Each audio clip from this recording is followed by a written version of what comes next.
l'art doit quelquefois prendre la place de la politique, quand la politique, pour des raisons économiques, est bloquée. It's important to be able to write about violence with the same intimacy with which I write about love. We created the kind of community that allowed us to give expression to our dignity. Black lives matter. African young people. Actually, I'm not a hero.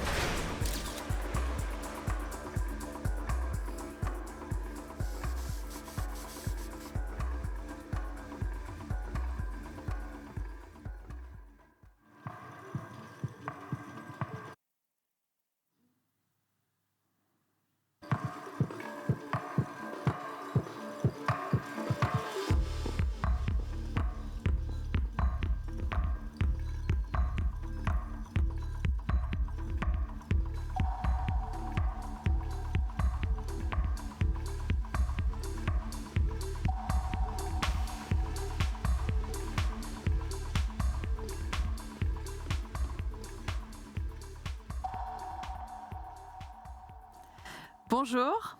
Welcome to this conversation. Bienvenue à cette conversation dans le cadre de la 19e édition du film international et forum sur les droits humains ici à Genève. Nous allons parler d'un formidable documentaire, Coup 53, qui révèle des informations cachées sur un moment vital de l'histoire contemporaine, le coup contre Mossadegh en Iran en 1953.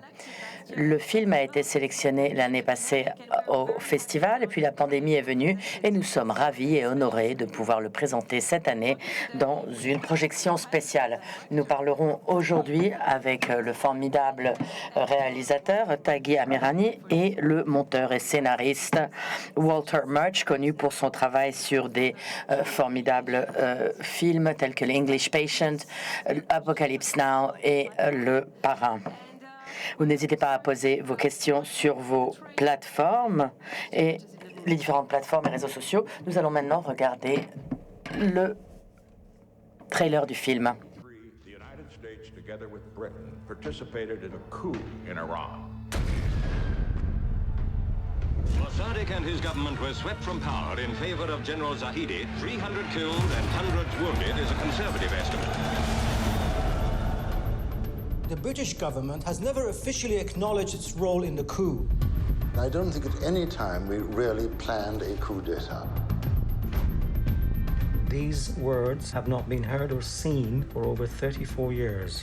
Evidence that has the potential to turn a dark chapter in history inside out.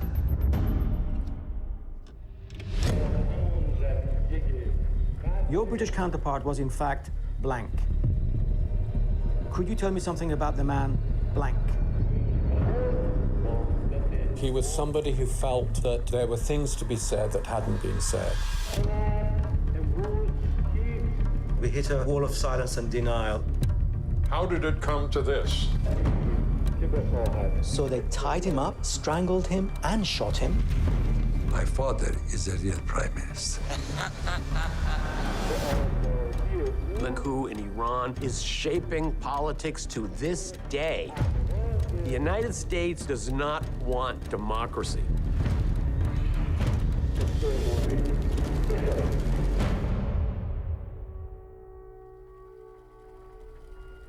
That's the sort of thing you won't find in any book.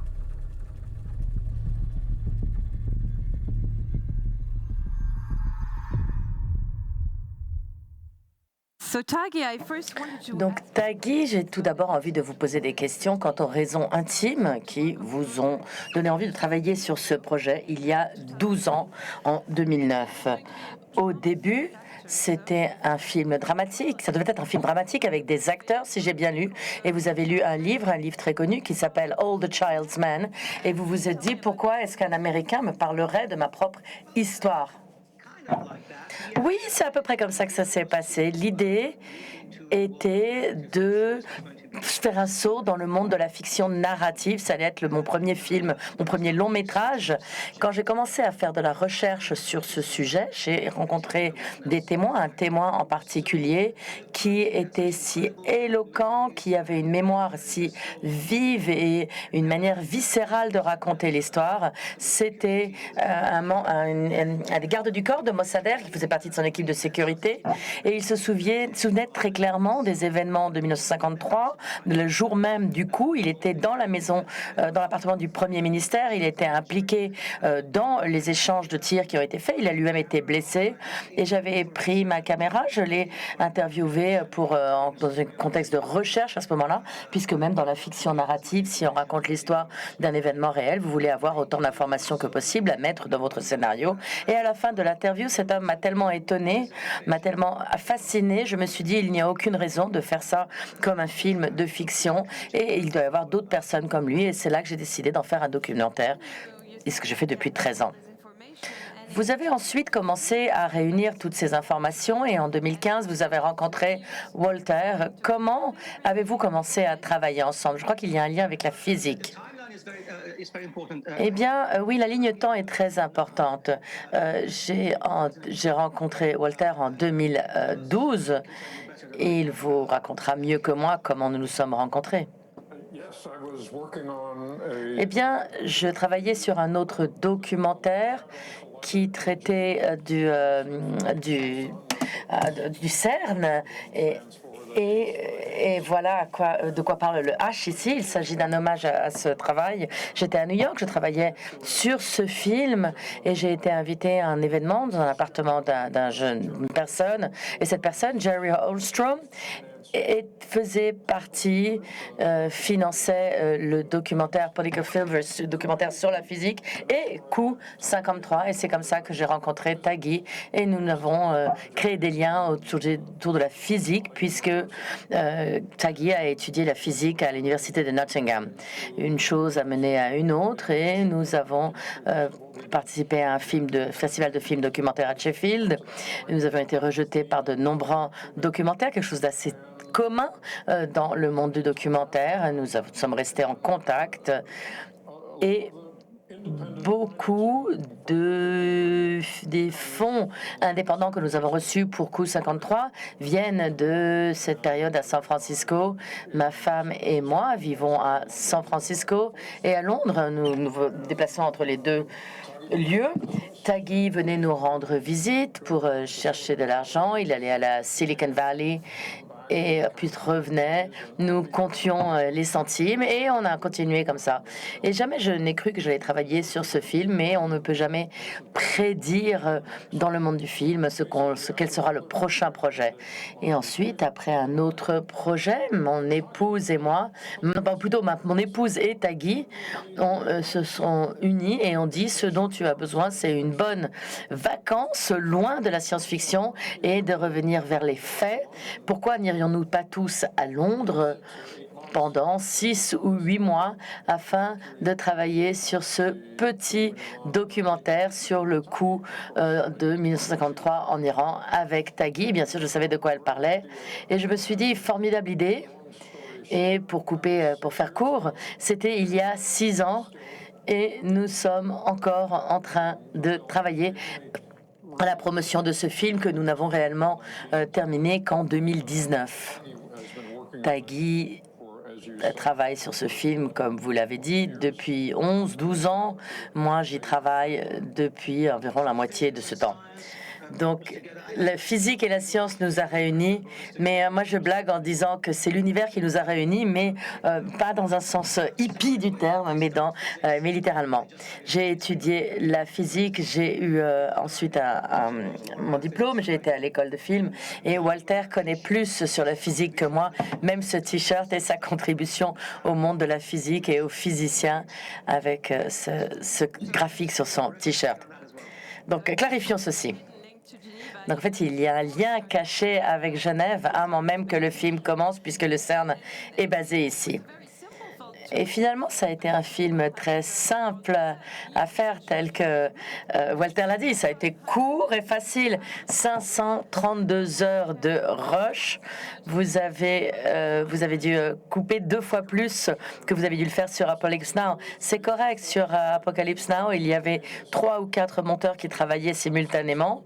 Et pour vous donner un peu le sens du pouvoir du monde numérique dans lequel nous vivons, la post-production, la partie post-production, il suffit de 3 personnes, Taggy, moi et Edie. Edie Franks, mon monteur associé, mon partenaire. Et ceci serait inconcevable de faire ce type de film en utilisant les techniques de montage traditionnelles. Les techniques avec lesquelles nous travaillons pendant Apocalypse Now. Et ce qui n'est également pas traditionnel et que vous avez travaillé sur différentes couches, particulièrement, vous découvriez Taggy et Taggy découvrait de nouvelles informations alors que le film était déjà en cours de montage. Oui, quand j'ai rejoint le projet, le film en 2015, Taggy avait assemblé et filmé probablement 30 heures de matériel, ce qui est considérable, mais pendant les 4 années suivantes, nous avons continué de découvrir de nouvelles choses. Taggy a continué à filmer de nouvelles images. Et à la fin, quand nous avons finalement eu toutes les informations, les hard drives sur lesquels nous stockions les informations comprenaient 532 heures de matériel. Et le film, pour en revenir au film, il est extrêmement puissant. Et il est extrêmement compréhensible pour les personnes qui ne connaissaient rien au coup, mais également pour les personnes qui le connaissaient bien, qui connaissaient bien le sujet. Et c'est vraiment une double approche parce qu'il est intéressant pour tout le monde. Oui, c'était là notre défi. Raconter une histoire à ceux qui connaissaient l'histoire, qui la connaissaient bien, que ça reste intéressant pour eux et que ça puisse offrir une nouvelle perspective. Et en même temps, raconter l'histoire à des personnes qui ne savaient rien de ça, qui ne savent même pas où se trouve l'Iran sur une carte du monde. Et donc, nous avons dû faire un petit peu de danser, faire des claquettes autour de ces niveaux de compréhension et ce besoin de clarté que nous voulions inclure. Donc la clarté et la densité claire, c'est quelque chose que nous avions écrit dans la salle de montage. Donc la clarté et la densité claire. Même bien pour moi, je croyais savoir différentes choses sur l'histoire du coup. Les Iraniens grandissent avec l'histoire du coup. C'est quelque chose qui est vraiment gravé dans votre psyché. Ce sont les événements qui ont entièrement changé la destinée du pays de 1953 à ce jour et ce que nous connaissons avec les relations volatiles et toxiques de l'Iran avec l'Occident. Je croyais que je connaissais tout de ce coup, mais vous l'avez vu dans le film. J'ai été moi-même surpris par ce que nous avons découvert. Et les découvertes que nous avons faites sont ceux qui ont fait de ce film une enquête formidablement intéressante, tant pour nous que pour le public. Est-ce que c'était pour ça? C'est en effet secondaire et que nous avons pris autant de temps à faire ce film. Quand on cherche, on va finir par trouver des choses. Mais la raison pour laquelle ça a pris autant de temps, c'est parce que personne ne voulait financer ce film. Il y avait un studio hollywoodien, un grand studio, mais qui ont fini par se retirer. Et ils nous ont ghostés. Et d'autres organisations qui soutiennent la production de documentaires nous ont rejetés. Tout le monde. Et donc, nous avons dû chercher des fonds, comme l'a expliqué Walter, parmi de sources privées, d'où les nombreux voyages à San Francisco. 99,9% du budget vient des États-Unis, et bien que le problème des financements était majeur, ça veut dire que quand tout s'est arrêté, quand il y a eu le confinement, la pandémie, nous avons eu plus de temps. Quand les financements se sont arrêtés, nous avons eu plus de temps pour faire des recherches, enquêter, monter, et voilà les découvertes que nous avons faites. Que saviez-vous du coup, ou que pensiez-vous savoir du coup en tant qu'Iranien avant de commencer à travailler sur le film? Eh bien, je connaissais Mossadegh, je connaissais la date en perse. La date est vraiment ancrée dans la mémoire de chacun, chacune. Quand on dit aux Américains 11 septembre, on n'a qu'à dire 11 septembre. Et cette date est également connue en Iran. Je connaissais la date, je connaissais le coup, je connaissais Mossadegh, mais ceci faisait partie de moi, mais je ne m'étais jamais vraiment plongée dans le sujet.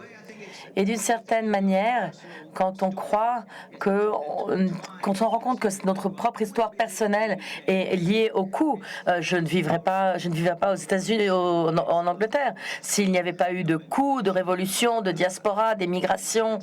Donc, ma propre expérience est directement affectée par le coup, l'histoire de ma famille, l'histoire de l'Iranie. Il y a 4-5 millions d'Iraniens qui vivent en exil suite à la révolution. Et donc, je croyais savoir beaucoup de choses, mais pas les détails.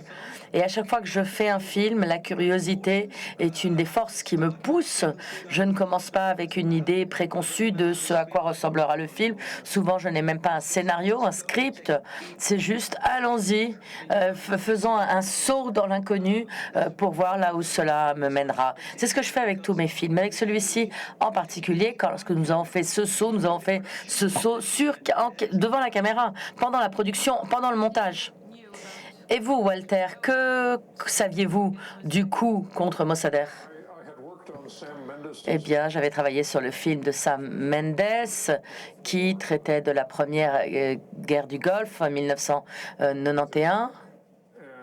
Donc en lien avec l'Irak. Et pendant que je travaillais sur ce film, j'ai fait de la recherche. Et c'est là que j'ai pu mieux connaître l'histoire du pétrole au Moyen-Orient. Et c'est là que j'ai pu comprendre la quantité de pétrole qui sortait d'Iran.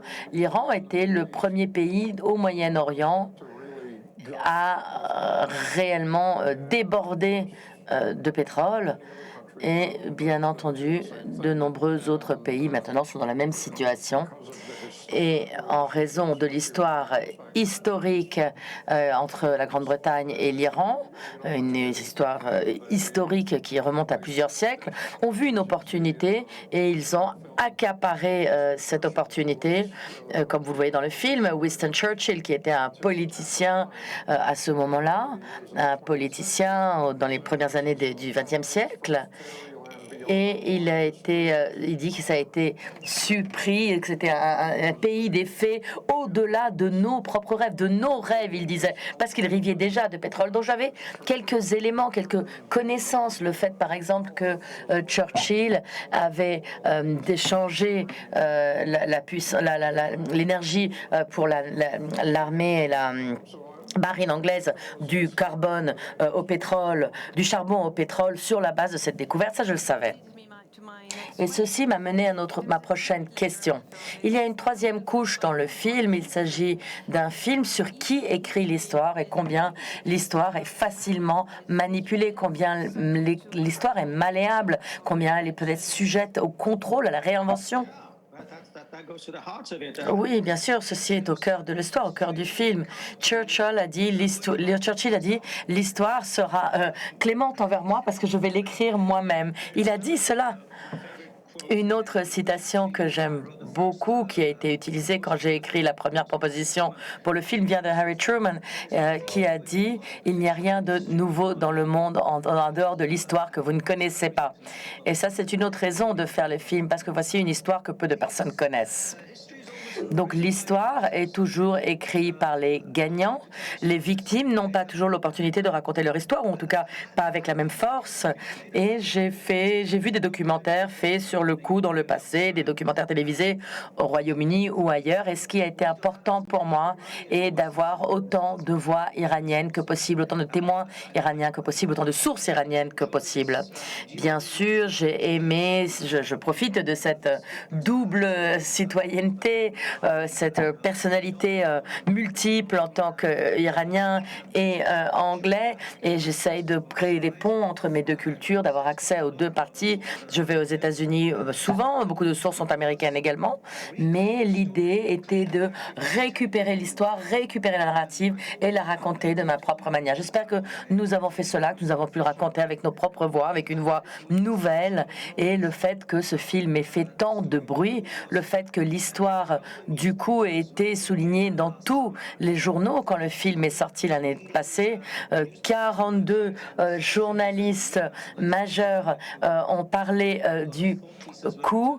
Beaucoup d'histoires, beaucoup d'articles ont été écrits sur ce sujet, et ceci montre que c'était le bon moment pour écrire ce film et que le film a été bien fait. Oui, pour revenir aux voix iraniennes, l'un des éléments très forts du film, c'est qu'on entend ces voix iraniennes pour la première fois. Il y a des gens pour le coup d'État et contre le coup d'État, et lorsque c'est que la société iranienne est aussi polarisée, comment est-ce que vous avez pu les convaincre à participer au film? Ils sont polarisés, mais cette polarisation, c'est quelque chose d'intéressant. À l'évidence, il y a une communauté d'Iraniens qui soutiennent toujours la monarchie et le Shah, qui sont des royalistes. Et le Shah a perpétué l'idée, après le coup, que ce n'était pas un coup.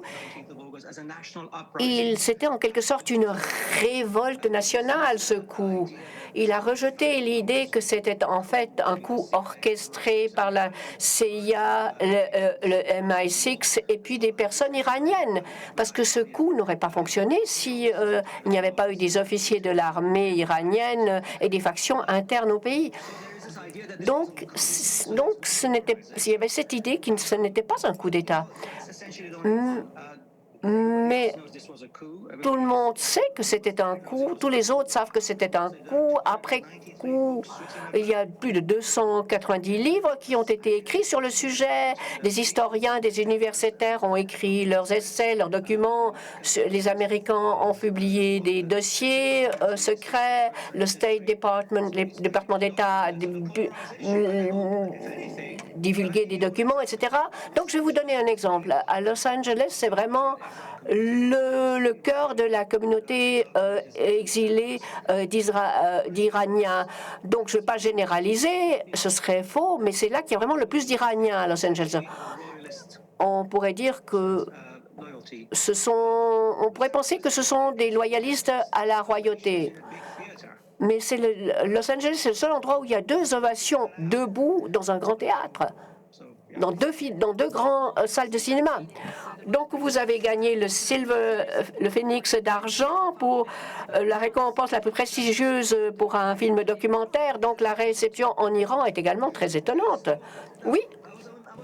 J'étais surpris. Je n'aurais jamais pensé que ce film allait être projeté en Iran ou bien qu'il attirait l'attention, mais il a été sélectionné pour un festival de films documentaires au mois de décembre. Il a reçu le prix des spectateurs et ensuite il a été sélectionné pour la compétition du festival qui s'est déroulée au mois de février en Iran. Et je mélange un peu les dates. C'était un phénix de cristal, pas en argent. Mais avant le succès dans les deux festivals iraniens, il a tourné dans les festivals, et la première mondiale, c'était dans un festival prestigieux à Telluride. C'est vraiment le festival pour les premières, et tous les festivals après aussi. Nous plaisantons sur le sujet. Dans les critiques, il y avait les journaux très conservateurs, le Telegraph au Royaume-Uni, et le Morning Star, qui est un journal socialiste et communiste, qui adorait le film. On a réussi à réunir l'aile droite et l'aile gauche au niveau politique. Donc c'est tout à fait étonnant que vous ayez tous ces spectateurs à travers le monde, en Iran, les spécialistes de cinéma, des historiens, tout le monde est d'accord. Et je pense que cela tient aussi au fait que vous êtes enthousiaste. On sent la passion dans le film et le fait que vous êtes également dans ce film. Je pense que ce n'était pas le cas au début. Vous êtes entré comme protagoniste dans le film pendant le montage de Walter. Ça, c'était l'idée de Walter. Comme je l'ai dit, quand je suis venu au film, il y avait déjà 30 heures de matériel tourné, 5 ou 6 heures. On voyait Taghi se photographier lui-même comme un journal vidéo. Il n'avait pas l'intention d'insérer ça dans le film. Donc, c'était intéressant pour moi parce que c'est tout de la matière brute en quelque sorte.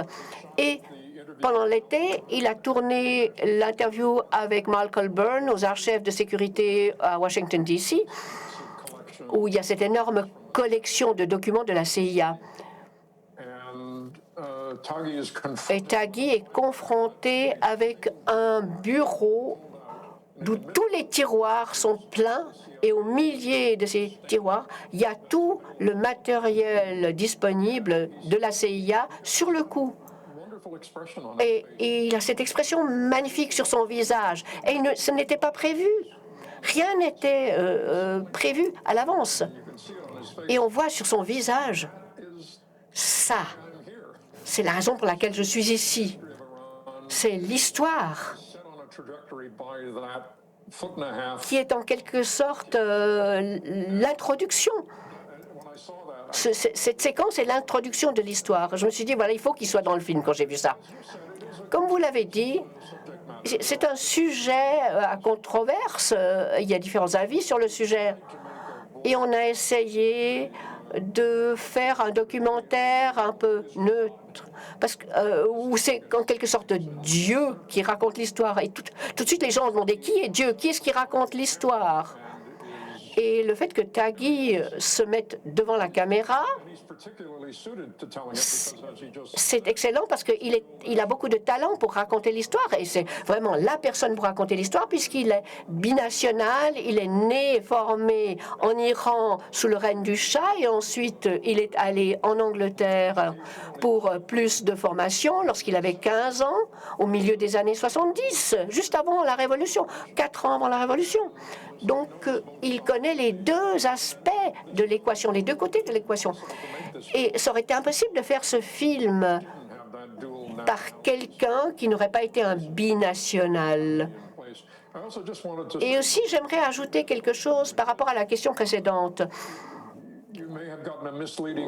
Vous avez peut-être une impression erronée sur le succès obtenu par le film, mais en dépit de toutes les critiques très, disons, élogieuses et les prix, aucun distributeur n'a voulu distribuer le film. L'enthousiasme, c'était une mousse éphémère. Et au bout d'une semaine, les gens avaient disparu. C'était comme une disparition ralentie. Et on a essayé à multiples reprises. Depuis 2019 jusqu'à août 2020, pour le 67e anniversaire du coup, nous avons décidé de sortir le film à mi-août pour essayer de faire un événement. Nous l'avons donc publié nous-mêmes sur des plateformes numériques, avec des liens avec des cinémas d'art et d'essai et d'autres organisations. Et c'est ce qui a amené toutes ces critiques élogieuses. Mais il n'y a aucun distributeur officiel qui souhaite sortir le film. Le BFI était intéressé à le distribuer. Tout à coup, il n'était plus. Cette histoire se répète. Donc, nous sommes le film. Comme Taghi l'a dit, il est toujours en train d'être poussé par du vent. Les gens l'aiment, les spécialistes, les professionnels l'aiment, mais les organisations officielles n'ont pas envie de traverser cette ligne pour distribuer le film. Et donc nous le faisons nous-mêmes et grâce à des organisations comme la vôtre, nous avons de plus en plus de publicité pour le film. Mais c'est vraiment quelque chose de bizarre. Il y a quelque chose derrière la scène de brillant ou quelque chose de trouble qui fait que les gens ont peur de distribuer le film. Pendant le montage, Walter vous aviez des contraintes de production, vous deviez travailler dans un mode stop and go. Bien sûr que c'était compliqué, mais vous pensez que d'une certaine façon, ça vous a aidé à dessiner, à façonner l'histoire, le fait que le montage soit si long? Bon. Le fait que ça a pris 4 ans pour monter ce film avec ses 9 et 3 mois d'interruption nous a permis en quelque sorte de vraiment de bien placer notre charrue, si on peut dire, assez profondément. Et il y a des choses qui sont enterrées trop profond pour un film qui ont un horaire plus restreint. Et donc, nous avons pu aller beaucoup plus profond grâce à ça. Et donc, c'est le film qui en a résulté. J'aimerais juste revenir à l'industrie et la résistance de l'industrie cinématographique. Mais s'ils étaient insectes, on a découvert vraiment le produit insecticide vraiment ultime, en quelque sorte.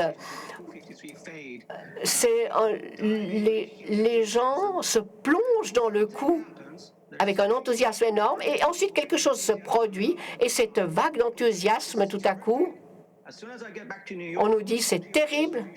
Dès que je reviens, je parle avec vous de la distribution, etc. Et puis, entre-temps, quelque chose arrive, quelque chose de fantomatique, mais les spectateurs adorent ce film, la vente des billets est éloquente, et puis c'est ce qui importe, c'est ce qui restera, et c'est ce qui fonctionnera. Nous allons cette année, nous sommes venus montrer le film à Genève, parce que l'année passée, nous ne pouvons pas faire, et vous êtes les héros qui soutiennent ce film. Je vois énormément de questions qui entrent. Voilà, c'est formidable, des bonnes questions. J'ai juste encore une autre question pour Walter. Je suis intéressée toujours au processus de montage, car en fait, vous comparez votre travail de monteur comme celui au travail d'un musicien, trouver un rythme, les bonnes notes, et les termes en anglais et en français, montage en français et editing en anglais, donc l'édition. En France, en Espagne, en Italie, en Pologne, en Russie, c'est le montage qui est le terme pour un film. Ça veut dire montage, ça veut dire qu'on met les images ensemble, qu'on assemble les images. C'est comme un plombier qui installe les conduites dans votre maison. Le terme editing, qu'on a aussi en allemand et dans les langues scandinaves, c'est editing, Schnitt. Oubliez le mot scandinave, parle en fait de couper les pellicules et de les recoller. Donc il faut quelque chose pour recoller. Et lorsqu'on a monté ce film pour la première fois, il durait 8 heures. Donc c'était le montage le plus long que j'ai fait pour tous les films que j'ai montés. Et on s'est dit, voilà, peut-être que c'est une série en 6 parties pour Netflix. On a réfléchi à cela. On a joué avec cette idée pendant une semaine en se demandant si on allait le faire. Mais comme vous pouvez le dire, on avait des problèmes financiers, des problèmes de temps, et personne n'était intéressé. Donc nous avons décidé d'en faire un film unique. Donc, monter un film, passer de 8 heures à 2 heures, c'est ce que j'ai fait. C'est vraiment la partie coupée, découpage. Alors, qu'est-ce que c'était? Editing, montage ou bien Schnitt? Je pense que c'est équilibré. En fait, j'ai une question de Saba. Est-ce qu'il y a un plan de publier une longue version en plusieurs épisodes? Oui, ça se pourrait. Et je dois dire que les 8h30 me donnaient l'impression d'être un très bon long film. Même si c'était un montage, c'était assez homogène. Il y avait aussi des preneurs de son, des mixages du son, etc. Et pendant 2 jours, on l'a regardé. Et il y avait des moments aussi d'interruption, des petites interruptions. Donc, Donc, le disque dur qui a ce film de 8 heures est dans mon salon. Donc, je pourrais très bien transformer ça en série. Il y aura encore beaucoup plus de matériel, beaucoup plus étonnant. Il y a encore, pour tout le matériel intéressant, il y a 4 heures d'autres choses absolument incroyables aussi. Donc, il y a un potentiel. Et on va aussi faire une suite pour toutes les choses qui sont arrivées avec le film depuis sa sortie. Ça aussi, c'est assez plein de suspense, comme le film lui-même. Tout à fait. En fait, le film ne révèle pas d'informations secrètes. Il transmet ces informations à un public plus large. Il y a des similarités dans la façon dont les monteurs ou les historiens travaillent. Les historiens vont collecter des informations et à un moment donné, ils vont essayer de découvrir un sens dans toutes ces informations collectées et de raconter une histoire comme un monteur. L'historien doit prendre des décisions. Qu'est-ce que j'inclus, qu'est-ce que j'élimine, etc. Donc, c'est une question aussi de sensibilité. Comment est-ce que vous avez travaillé là-dessus?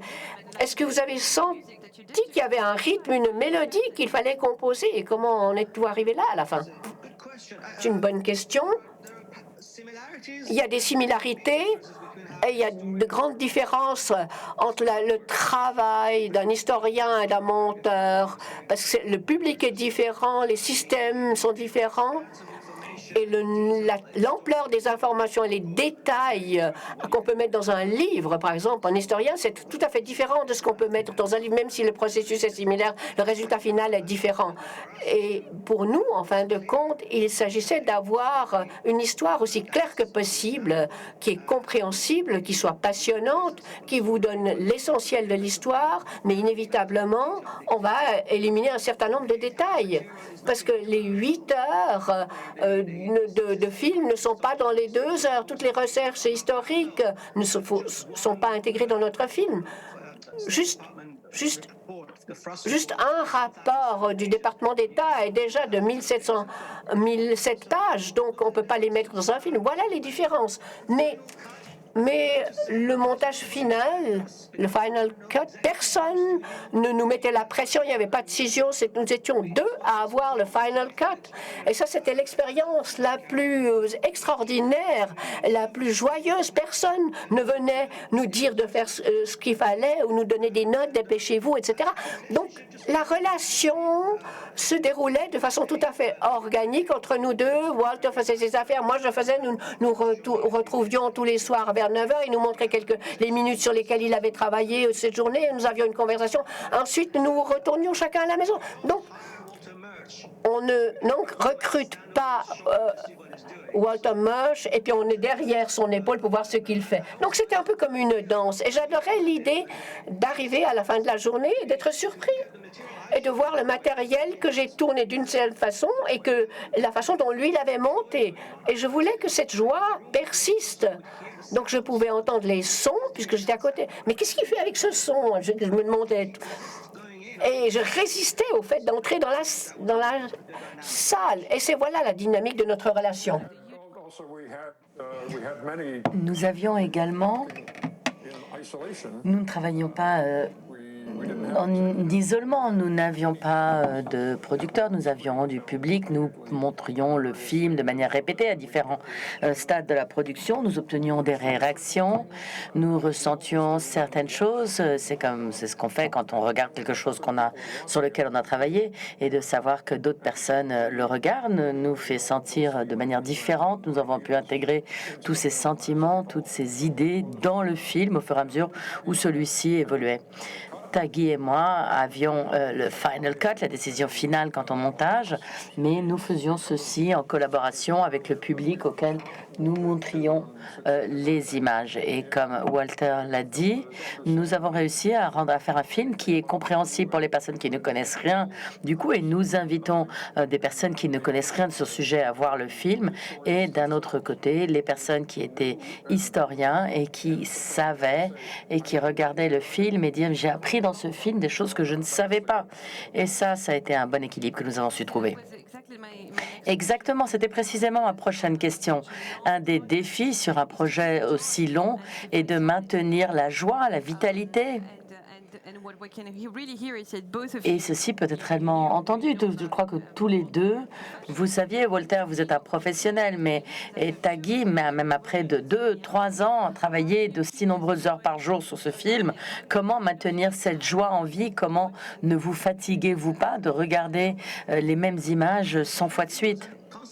Eh bien, parce que c'était une enquête qui évoluait continuellement, une narrative qui évoluait continuellement.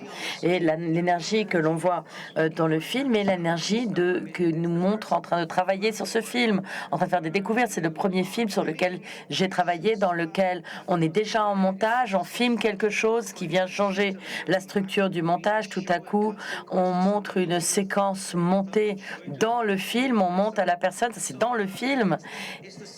Et donc, c'est cette recherche, cette enquête qui était l'excitation qui a pu maintenir cette énergie en vie et qui a continué à nous pousser. Lorsque l'on cherche quelque chose et que cela change la forme du film, façonne le film, ça permet de rentrer dans une dynamique. Et donc, la joie, l'excitation est quelque chose de réel. Et nous avons essayé également d'intégrer ceci dans le film, puisque c'était ce que nous ressentions derrière la caméra, derrière l'écran. Une des grandes découvertes que nous avons fait était le personnage de Norman Derbyshire, qui était un petit blip sur l'horizon, ou même pas au moment où nous avons commencé le film, mais pendant au fur et à mesure où nous faisions le film, dans les 8 mois, les premiers mois où nous faisions le film, il est venu cet élément essentiel, cette lumière qui éclairait le coup, puisqu'il a lui-même écrit le clou. Il était le co-auteur du plan avec sa contrepartie à la CIA et il a mené le coup depuis Chypre parce que les Iraniens, Mossadegh, avaient expulsé les Anglais et ils ont resté à Chypre et resté en contact radio avec tous les agents qu'ils avaient mis en place depuis des années et des années. Et Norman Derbyshire, qui est joué par Ralph Fiennes dans notre film, avait été en Iran depuis l'âge de 19 ans, quand c'était un soldat durant la Deuxième Guerre mondiale, et toute cette information c'est continué à émerger, à se présenter à nous une fois que nous avions ouvert le robinet, pour le dire de cette manière-là. Et donc, il y avait énormément d'informations. Et il y a dans le film des informations qui n'ont jamais été vues de la même manière, en tout cas de manière aussi directe. Norman Derbyshire admet devant la caméra d'avoir kidnappé, torturé et assassiné un général iranien. Et il parle de la personne qui est à la tête de MI6 à ce moment-là. Il dit combien il a dépensé sur le coup. Il a dit « j'ai mené le coup pour notre côté ». Il crée des liens explicites entre les Anglais, les Britanniques et le coup. Et le résultat de cela est qu'il y a une diminution du rôle joué par les Américains, par Roosevelt, qui était pourtant des manipulateurs importants et qui ont écrit un livre sur ce sujet, et ceci, heureusement, du manque de volonté des Britanniques d'admettre leur participation dans le coup.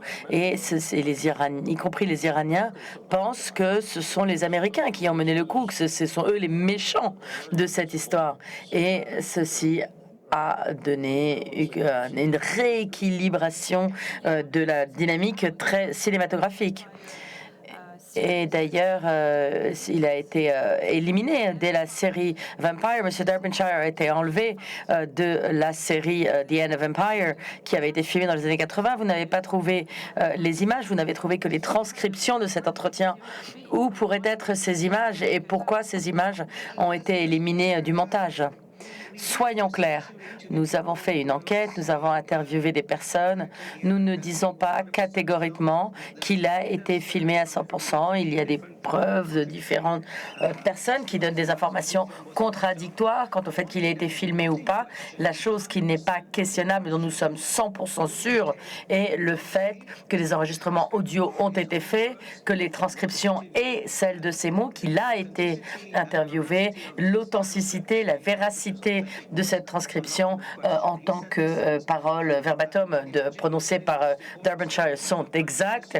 Imaginez raconter la même histoire sur l'histoire de votre pays les dernières années, depuis 70 ans, et l'événement qui a changé toute l'histoire du pays, sa relation avec l'Occident, et qu'on peut voir évidemment la politique qui a aussi façonné la politique de l'Occident. Vous racontez cette histoire et tout à coup vous trouvez une transcription d'une interview de la personne qui a imaginé ce coup et qui l'a géré, et c'était un film en fait dirigé par Norman Derbyshire et le gouvernement britannique qui finalement reconnaît son implication dans le coup. C'était un aveu. Ça, c'est quelque chose d'extraordinaire à trouver et qui nous avons pu mettre en vie grâce à cette formidable performance de Ralph Fiennes. Et c'est pour ça que c'est la première fois dont cette histoire est racontée. Le transcription complète de Norman Derbyshire a mis en lumière cet incroyable contenu et qui a été mis en vie, mis en image avec cette interview de Ralph Fiennes. Mais où sont ces images? Est-ce qu'elles ont été filmées? Dites-le moi, nous ne le savons pas. Mais nous avons posé des questions légitimes, des questions journalistiques, avec des méthodes journalistiques. Oui, c'est un peu comme une chasse au trésor, n'est-ce pas? Tout à fait, oui, c'est un trésor. C'est un trésor historique, absolument.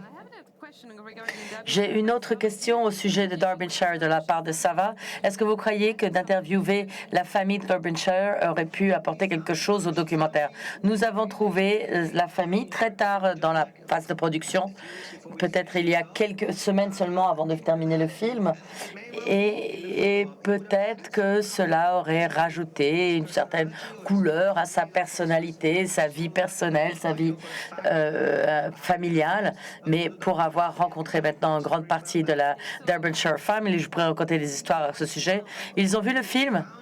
Eh bien, nous avons d'abord trouvé la fille de Norman Derbyshire qui a confirmé que la photo que nous utilisons dans le film est son fils. Ça, c'est important puisque jusqu'à ce moment-là, nous n'avions pas de confirmation quant à cette photo, quant au fait que c'était lui. Sur la photo, nous n'avions pas de preuves photographiques quant à ce à quoi il ressemblait. Mais ceci nous a menés au Festival du film de Londres. Une fois que le Festival du film de Londres a sélectionné le film, ils ont programmé 2 projections. Les projections ont été vendues en moins d'un jour. Ils ont organisé d'autres projections qui ont également travaillé à guichet fermé. Et nous avons eu toute une série d'amis, de familles, de castes. Et nous avons donc engagé notre propre cinéma pendant le Festival du film de Londres et invité des personnes à venir dans cet autre théâtre, cet autre cinéma. Et cette projection a été formidable. Le 6 octobre 2019, Ralph Fiennes est venu avec son équipe. John Le Carré est venu avec sa femme, Jane. Ils étaient dans le public. 2 des petits-enfants de Mossadegh, l'un d'eux était dans le film. C'est la personne qui m'a donné les transcriptions de Derbyshire depuis qui était stocké dans sa cave. Et 11 membres de la famille Derbyshire sont venus, y compris Madame Derbyshire, et ils ont vu le film ensemble dans la même projection. Et ça a été vraiment formidable, unique, une expérience enthousiasmante. Et à la fin de ma projection, la famille Derbyshire a pris dans ses bras la famille Mossadegh. Ils voulaient faire un selfie. Nous avons fait un selfie tous ensemble. Et son film est venu le matin même avec une série de papiers, de documents. Ils m'ont raconté énormément d'histoires intéressantes sur Derbyshire qui ont donné un sens à son personnage. Ça n'aurait pas révélé d'ultérieurs secrets puisqu'ils m'ont dit que lorsqu'ils étaient enfants, il les a assis et il leur a dit ce qu'ils faisaient pour vivre. Il a dit: asseyez-vous les gamins des enfants, je vais vous dire ce qu'est mon boulot. Je vais vous en parler une fois et jamais plus on en parlera. Ils n'en ont plus jamais parlé. Donc ils ne connaissaient pas les détails de sa vie professionnelle. Ils savaient simplement que c'était un membre de MI6 et donc probablement ceci n'aurait pas donné plus d'informations sur le coup lui-même. Ça aurait peut-être ajouté des détails, de la couleur, de la texture au personnage, oui. Nous aurions aimé être présents à cette projection. Je suis désolée que nous soyons ici, que ce n'ait pas eu lieu à Genève, puisque ici, ça aurait été formidable, puisque beaucoup des interviews montrées dans le film ont été filmées en Suisse, près de Genève, dans la région de Genève lémanique. Et il y a énormément des liens très étroits entre Mossadegh, entre l'Iran et la Suisse. Mossadegh a étudié à Neuchâtel. Pourriez-vous me parler un peu plus du lien entre les 2 pays et qui aurait été ici présent avec nous si le film avait été montré ici? Les liens sont immenses. Genève, la Suisse, l'Iran, le coup. Le Shah a étudié en Suisse. Le Shah a étudié au Roset. C'était un playboy sur les pistes de ski quand c'était un jeune prince, jusqu'à ce que son père l'ait rappelé. Il lui a dit: tu dois revenir et être le roi. Mossadegh a eu, lui, son diplôme, son PhD, un des premiers Iraniens à être diplômé en droit à l'université de Neuchâtel. Il y a eu une formidable fête pour fêter l'anniversaire de son diplôme. Mossadegh, grand-père, monsieur Ahmoulajid Payad, vit à Genève et il a mis en place une fondation à la mémoire de son grand-père, la fondation Mossadegh à Kérouge. Allez la visiter, c'est un immense lieu plein de trésors et de souvenirs.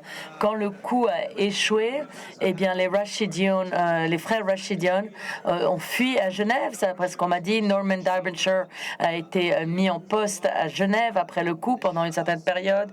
Les généraux du Shah, M. Al-Azadiq, qui remplaçait Mossadegh en tant que premier ministre, est devenu premier ministre pendant une brève période. Le Shah ne voulait pas qu'il reste trop longtemps.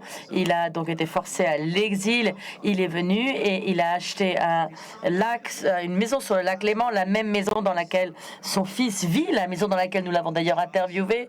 Et il est devenu le beau-fils du Shah, l'ambassadeur et le ministre des Affaires étrangères. Les liens sont sans fin. Et il y avait une autre connexion. Oui, ça va me revenir. Alan Dulles a rencontré la fille du Shah Ashraf à Genève, ceci avant son implication dans le coup. Donc la Suisse est le centre nerveux du coup en Iran. Peut-être que vous devriez avoir une médaille pour ça ou simplement une plaque commémorative. Exact, formidable. Il y a une question de Daniela. Comment trouvez-vous le fil rouge dans un documentaire? Quelle est votre méthode pour faire ça? Surtout si vous avez autant de matériel et vous n'avez pas de script, comme c'est le cas pour un long métrage. Est-ce que vous utilisez un fil rouge? Eh bien, ça, c'est vraiment créé dans le montage. Tous les films sont faits au montage, que ce soit des fictions ou des non-fictions, mais particulièrement les documentaires, et encore plus un documentaire sans script, sans scénario. C'est l'art du montage. Et sans Walter, il n'y aurait pas de coup 53. Ce que nous avons fait, un peu pour nous centrer, j'ai créé 4 longues lignes de temps avec des experts historiques qui parlaient du coup et qui posaient toute série de questions. Donc il y avait simplement des personnes qui parlaient, qui ont écrit des livres sur le coup et qui étaient tous des Occidentaux, des Américains principalement, des États-Unis principalement. Et ensuite, nous avons fait ensuite une ligne de temps d'Iraniens uniquement en train de parler du coup. Et ensuite, une ligne de temps avec que des archives arrangées de manière chronologique. Et donc, les interviews de End of Empire, qui était le documentaire fait de 1983 à 1985 et qui avait interviewé principalement des Britanniques et quelques Iraniens en exil au sujet du coup. Et nous avions accès à tout ce matériel. C'était une autre coffre trésor de matériel, puisque toutes les scènes exclues du film ont été données au BFI, aux archives britanniques du film, comme archives, et il a fallu des années de négociations pour obtenir ces documents. Mais ça, c'était une autre ligne chronologique. Et ensuite, il y avait un autre ligne de temps, ligne chronologique, avec Taghi et son enquête. Il y avait donc 5 lignes de temps, et nous cherchions un peu quel était le fil conducteur, quel était le fil rouge. Et nous sommes assis, nous avons regardé ces différentes lignes de temps. Il y a une semaine, simplement pour en regardant dans ces différentes propositions, à réfléchir. Nous avons ensuite passé 2 semaines à écrire des petites cartes qui racontaient l'histoire et que nous avions mis comme des post-it dans le film. On le voit d'ailleurs dans le film. Et il y avait un début très différent que celui que nous avons maintenant. Il y avait une fin. Ceci couvrait 2 immenses panneaux, 2 immenses pans de la salle de montage. Et c'est ça qui est devenu la version de 8 heures du film.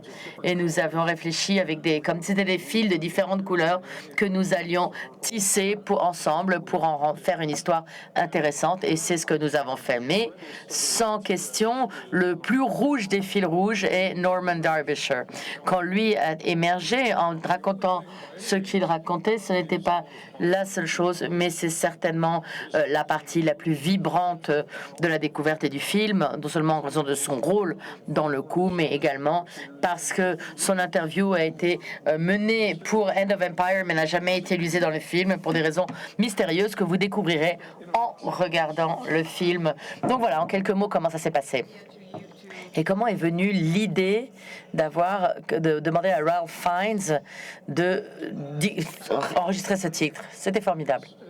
Ça, c'était l'idée de Walter. Oui, nous avions la transcription et on a dit, mais qu'est-ce qu'on va en faire? On ne peut pas simplement monter ceci à l'écran comme du texte. Il faut lui donner une voix. Et traditionnellement, la manière dont les documentaires font cela est d'engager un acteur pour prononcer ces textes et pour rentrer dans la dynamique. Notre monteur associé à ce moment-là, qui était une personne qui travaillait beaucoup sur le son, la voix, il a lu ce texte et nous avons commencé à utiliser sa voix pour aider pour structurer le film.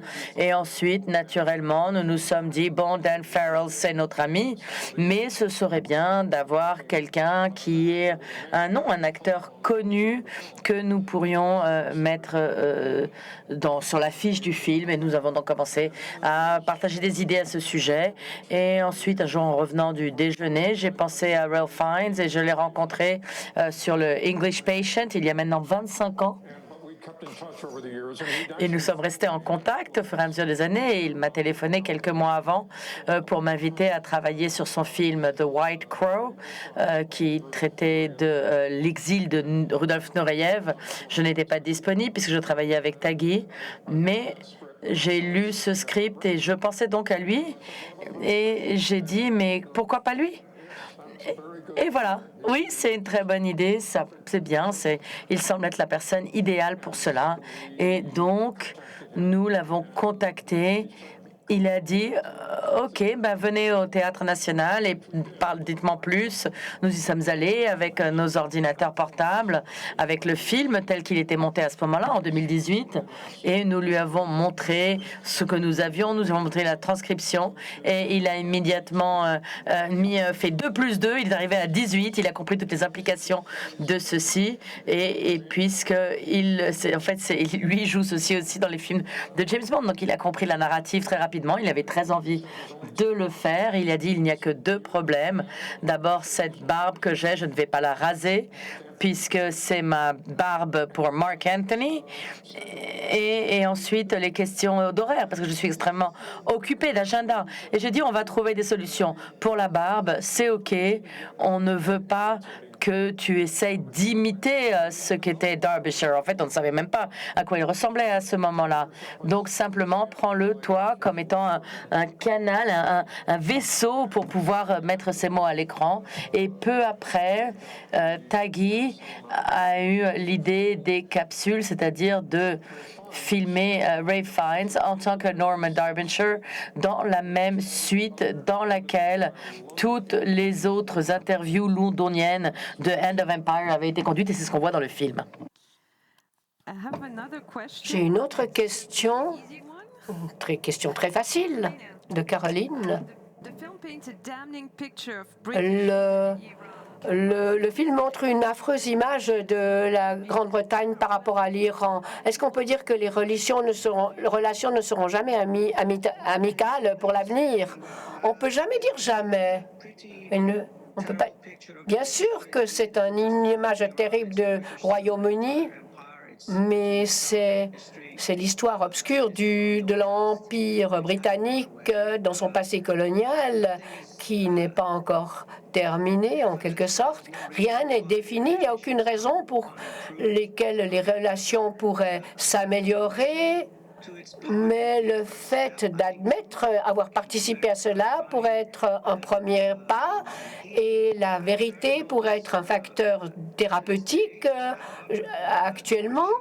Mais les Britanniques n'ont pas reconnu leur participation à ce coup, ce qui est un secret ouvert et c'est absurde. Tout le monde le sait. Mais si ce n'était pas Derbyshire qui était en quelque sorte le porte-parole du service secret britannique impliqué dans le coup, bien sûr que ça a touché aux relations avec la Grande-Bretagne, mais c'était déjà avant les relations d'un oppresseur, d'une puissance coloniale. Même si l'Iran n'a jamais été une colonie, ça a été, et ça faisait jamais partie de l'Empire britannique, ça a été traité en tant que tel par les Britanniques. Ils sont intervenus partout, ils se sont retirés de l'Inde et ils ont même recruté des travailleurs indiens pour travailler dans les raffineries de pétrole iraniennes. Donc, la vérité pourrait être utile. Et là, ça permettrait peut-être d'ouvrir un dialogue. Mais de chercher des excuses, ça c'est trop loin. Ça irait trop loin que de demander ça. Mais juste déjà de reconnaître sa participation, ce serait une première étape. Moi, je suis un optimiste éternel. Parce que si on n'était pas optimiste, on ne tournerait pas tout le temps des films. Donc, il y a toujours un espoir d'une meilleure diplomatie, d'un plus de respect, parce que c'est de ça qu'il s'agit. Le problème avec la fin de l'Empire, c'était un projet raciste. Et c'est ça. Une fois qu'on pense que les autres valent moins que vous, c'est ce qu'on est capable de faire. À partir du moment où on regarde les autres êtres humains comme des personnes égales à vous, alors peut-être qu'il y a un moyen d'avancer. C'est incroyable. Fin du discours de Taghi. Quelle conversation et quel plaisir, quel délice de vous entendre les deux. Et nous aurions pu continuer encore très longtemps à vous écouter. Il y a tellement de choses qui lient entre l'accélérateur, le chat au roset, Genève, Neuchâtel, avec et toutes les parentés de ces personnes qui vivent. Donc il faut vraiment que l'on puisse projeter ce film ici à Genève. J'espère que ce sera aussi tôt que possible. Dès que ce sera ouvert, je serai dans l'avion pour venir à Genève. Deux choses, si vous avez le temps, prenez rendez-vous et allez visiter la Fondation Mossadegh. Ils seront ravis de vous la montrer à Carouge, à Genève. C'est très joli, là. Il y a une très bonne pâtisserie à côté. Je pense que c'est place d'Armes. Je pense que c'est le tram numéro 12. Oui, exactement. Et aussi, allez en ligne et parlez du film à vos amis. Dites-leur, nous allons apporter le film en Europe, y compris en Suisse et en France, dans le reste du monde. Et suivez-nous sur les médias sociaux. Et si vous aimez le film, parlez-en. Car nous n'avons pas de distributeur. Nous n'avons pas les grandes boxes de distribution. Ça, c'est notre département de marketing, ce poster et nous-mêmes. Donc, vous êtes les meilleurs ambassadeurs pour ce film. Merci beaucoup à vous deux. Nous nous reverrons à Genève dès que possible et nous sommes impatients de voir la projection. Merci. Merci.